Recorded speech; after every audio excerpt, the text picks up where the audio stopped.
Salah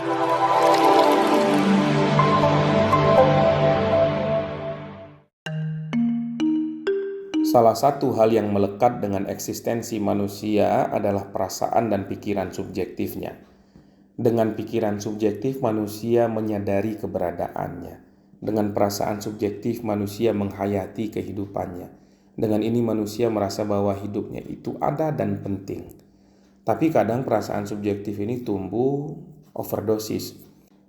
Manusia yang berlebihan subjektivitasnya ini biasanya menganggap dirinya menjadi orang yang paling penting.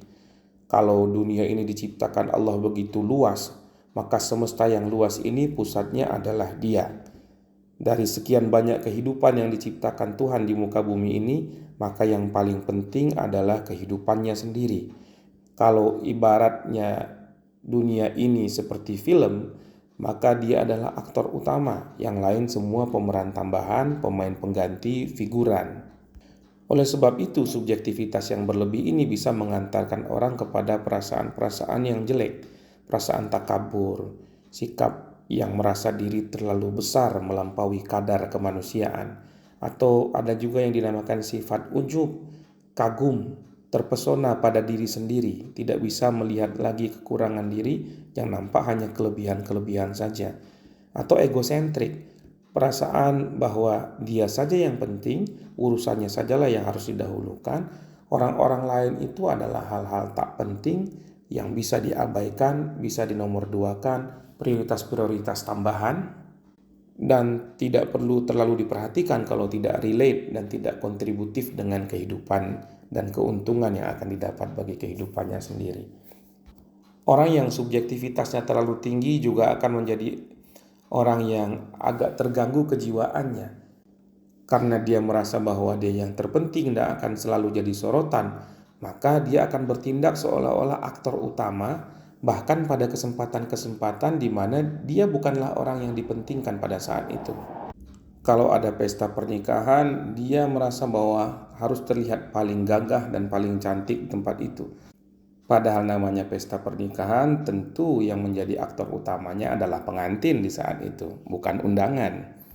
Dan pada banyak kesempatan lain, orang-orang dengan jiwa semacam ini merasa harus tampil lebih baik daripada orang lain, harus menjadi yang paling sempurna, harus menjadi pusat perhatian, harus menjadi yang paling penting dan paling lainnya.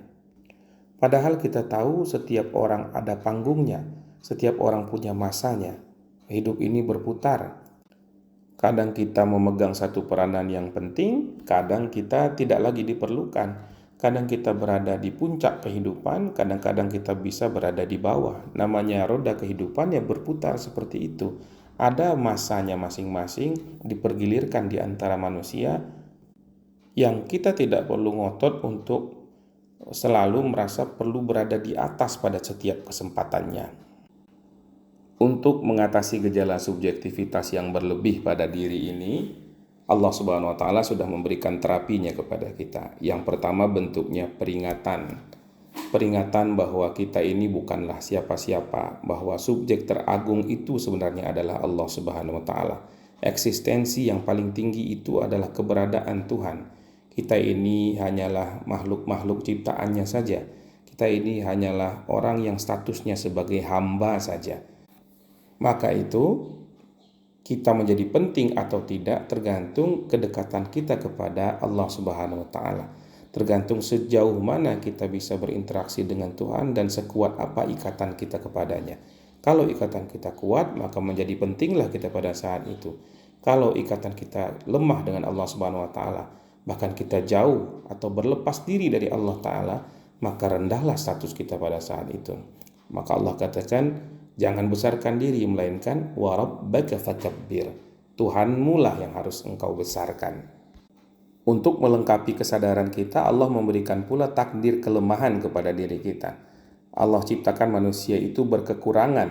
Allah ciptakan segala makhluk itu tidak ada yang sempurna. Kesempurnaan itu hanyalah miliknya saja.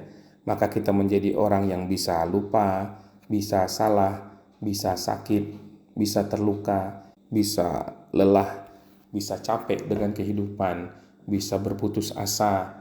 Banyak hal yang menjadi kelemahan diri kita yang seharusnya kita renungi, kita sadari, dan kita selami, dan dari situlah kita mendapatkan penghayatan bahwa kita bukanlah siapa-siapa. Kita tidak sehebat yang kita kira. Apalagi kalau kita mahir melakukan introspeksi diri, kita bisa menilai diri kita, bisa menghisap diri kita bisa mengetahui kekurangan-kekurangan kita, dan kita menerima kekurangan itu, tidak menutup-nutupinya, sebagaimana Allah katakan, balil insanu ala nafsihi basirah walau alqa ma'azirah. Sebenarnya manusia itu tahu kekurangan-kekurangannya, manusia itu tahu bagaimana keadaan hatinya, bagaimana keadaan jiwanya, betapa lemahnya dia, walau alqa ma'azirah. Meskipun seringkali manusia berapologi, sering menutup-nutupi itu semua. Nah, marilah kita menjadi orang yang jujur, orang yang menerima kekurangan kita, dan menganggap segala kekurangan-kekurangan itu sebagai takdir manusiawi yang semakin menyadarkan kita pada posisi kita hanyalah hamba Allah Subhanahu wa taala yang tidak boleh sombong, tidak boleh ujub, tidak boleh riya, dan tidak boleh takabur. Kita hanya bertugas untuk membesarkan Allah Ta'ala. Semakin kita membesarkan Allah, maka semakin terangkat posisi diri-diri kita yang kecil ini.